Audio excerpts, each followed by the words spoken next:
Okay, so our first project this year, first one in Visual Basic and Visual Studio at least, will be kind of taking the features of the Impossible Quiz and kind of using them to learn how to use Visual Studio a bit better.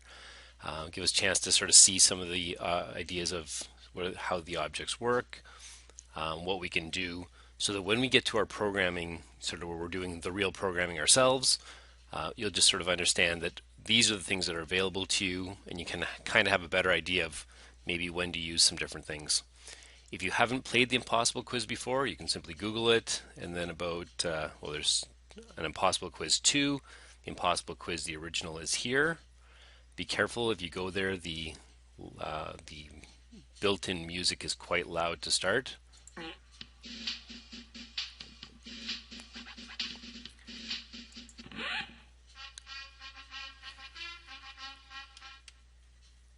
And basically, this is pretty simple setup. How many holes are in a polo?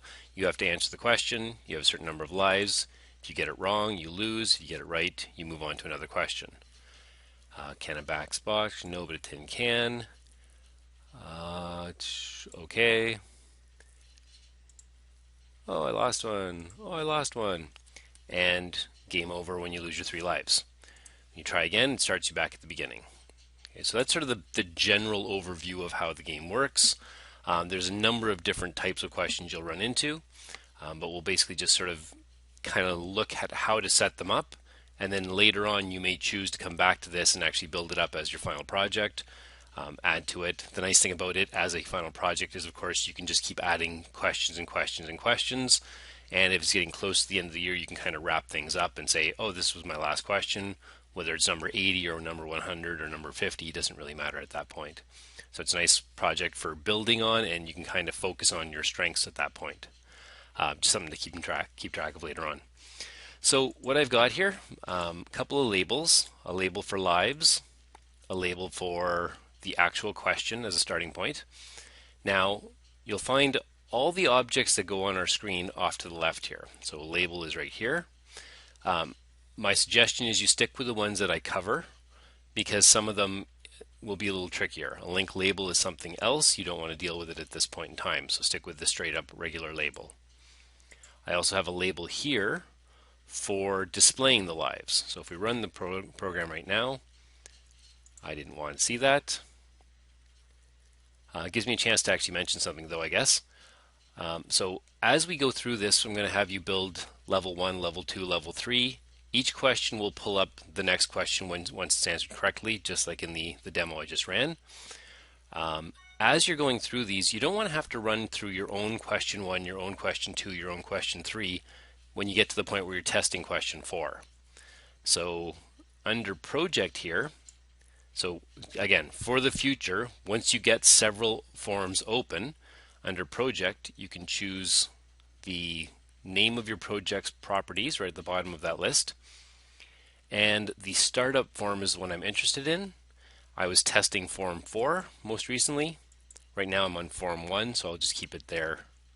And once I've made that change, there's no saving or anything. It's done. I can close it off. When I run it now, that's the question that pops up.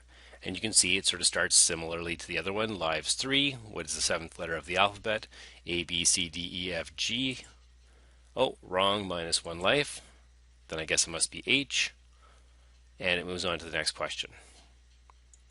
Okay, so we're basically setting up the first question now. It doesn't have to be this one. This was the one I chose. And of course, the idea would be that I would then have the 4 different options available. And depending on which one was chosen, I would indicate you are correct, you are wrong, move on to the next question, lose a life, these sorts of things.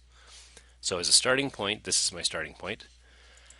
Once I've put a label on, so I guess the first thing is why labels. There are 2 main types of sort of boxes to go on the screen with lettering in them.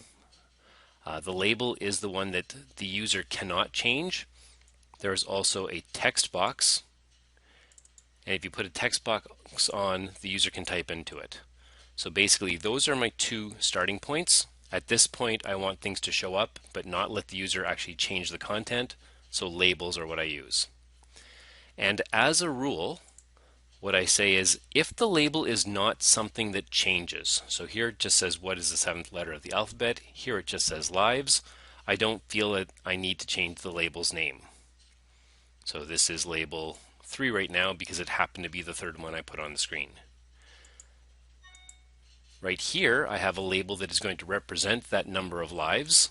It's important, it matters, I need to access it throughout my program, and so you'll see that I've named it LBL for label and then lives to indicate what the content is that's going to show up there. Now, you can't see it very well, but it's LBL small letters, capital L, IVES. And that's the standard I'm going to expect. If something is just showing up on your screen and not changing ever, then it can stay label 1, label 2, label 3. If something is important and going to display information that changes throughout the program, we need to change the name to LBL something important. In this case, it's showing the lives. As far as changing the appearance, the properties menu over here is what we use whenever we want to change the appearance of something on our screen. So here, obviously, I've made these letters quite a bit bigger. And just as we scroll down, you can see background color can be changed. I can change it to any regular color. I can change it to, under custom, sort of a little bit more specific.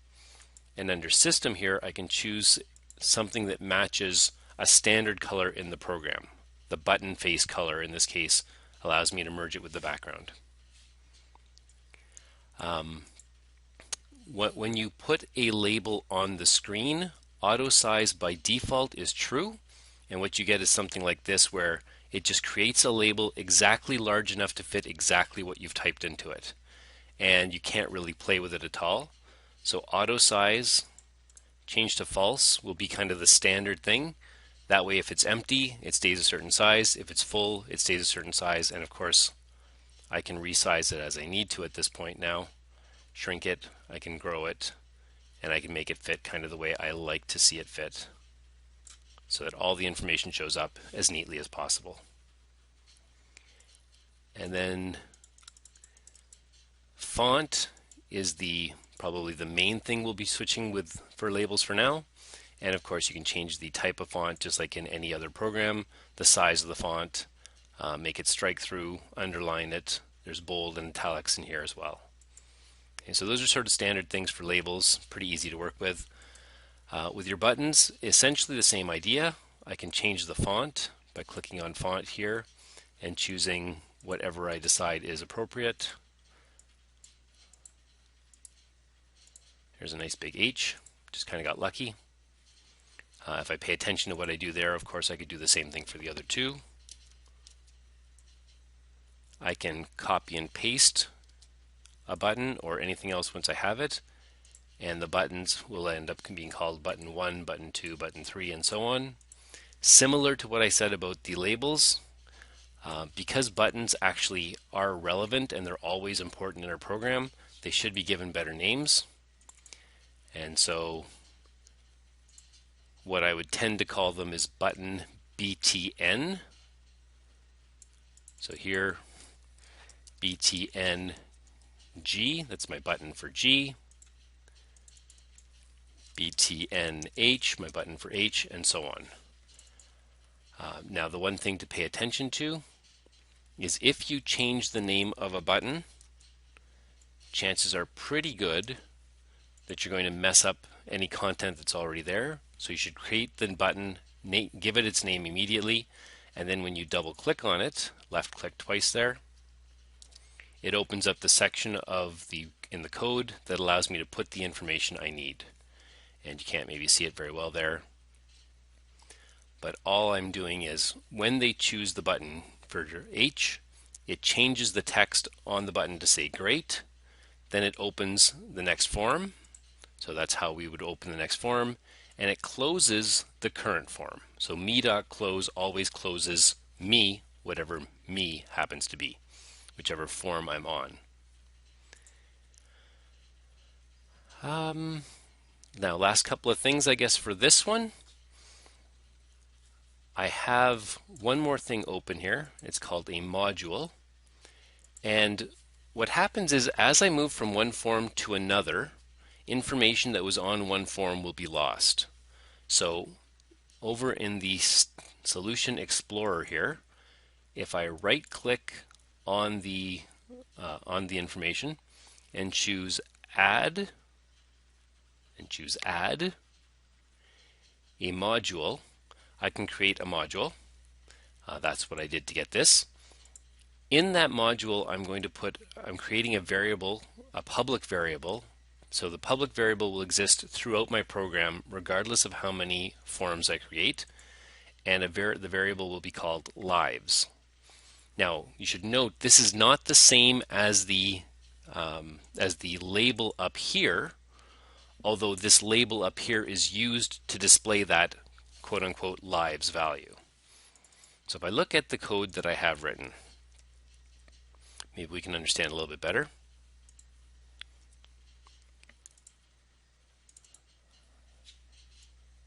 Now, again, I've changed the name of this button, so I'm going to delete that information. And button G now has this information in it. So what does my actual code look like? Now again, at this point you haven't done a lot of programming, a lot of true programming of your own. So we'll just kind of go through what's here. You'll use it, and then sort of as we go, we'll get a little bit more comfortable with it to the point where we can start writing our own programs later on. So this says Form 1 load. So the first thing to understand is that the name of the sub is Form 1 load, and it tells us when this code is going to be run. So as soon as the form is loading, or as the form is loading, as soon as it's loaded, the code is going to jump to this spot, and we're going to take the lives and put it into label lives.txt. When I click on the button H, it's going to do the things we already mentioned here. So it's going to run this stuff specifically when I click on button H, and it's going to run this stuff, decrease the lives by 1. So again, what does it say? It says take whatever the value of lives is, subtract 1, and make lives equal to that value now. Initially it's 3 minus 1, which is 2, and so it says make lives equal to 2, the calculation on the right. The message box pops up and says wrong, you lose 1 life, and then it displays in label lives.txt the value lives. Okay, now this is very important. Label lives is never used to do math. It is never going to be used as a subtraction in an equation. All we're ever going to do is use our variables and then use that one line exactly like that to take the information, from lives and to put it in the text on the label on the screen. And essentially that is the first question of of our program. So again, we'll need the module with public lives in it so that the lives will be maintained as we move to the next one. This is going to be your setup for your first question. You can choose any question you like. 4 options, obviously make them look a little bit better than I did here. Make sure your lives is showing up as 3 to start. And then, same as we did before, right click, add, and we can add a new Windows form to get form 2 up and move on to the second problem.